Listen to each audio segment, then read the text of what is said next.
अश्वत्थामा ने क्या किया? गर्भ में बालक को मारने का प्रयास किया, जिसका जन्म ही नहीं हुआ है।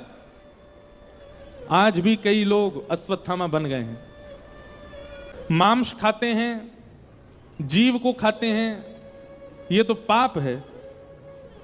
पर एक ऐसी वस्तु पाते हैं जहां जीव का जन्म ही नहीं हुआ है, उसको भी खा जाते हैं। और आपको जान के आश्चर्य होगा कि कई जगह लोग उसको मांसाहार मानते भी नहीं है।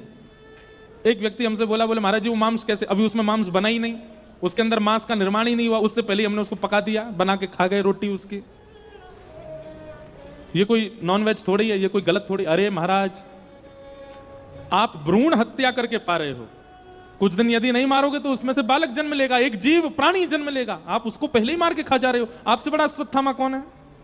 और एक बात बताएं, जीवितों को मारने वाले राक्षसों को तो भगवान ने मार दिया, पर भ्रूण में मारने वाले बालक को, अश्वत्थामा को, ठाकुर जी ने स्पर्श तक नहीं किया।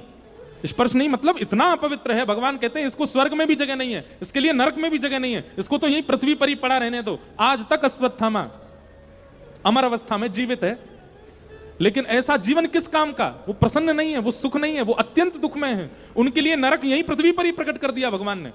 कम से कम रावण, कुंभकर्ण, कंस आदि इतने भाग्यशाली तो थे कि भगवान के हाथों इनको मरना पड़ा। अश्वत्थामा को तो देखा तक नहीं भगवान ने। क्यों?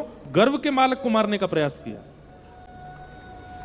हमारी आपसे प्रार्थना, से तो वैष्णव को प्याज लहसुन भी नहीं खानी चाहिए, पर आप लोग वहां तक भी छूट है आपको, लेकिन कम से कम मांस सेवन तो मत कीजिए,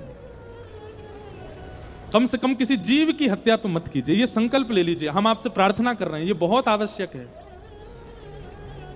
कई लोग कहते हैं हम मांस नहीं खाते, पर हाँ वो सफेद सफेद वो तो खाते हैं। अश्वत्थामा मत बनो, और अगर आज तक पाया है आगे मत पाइए।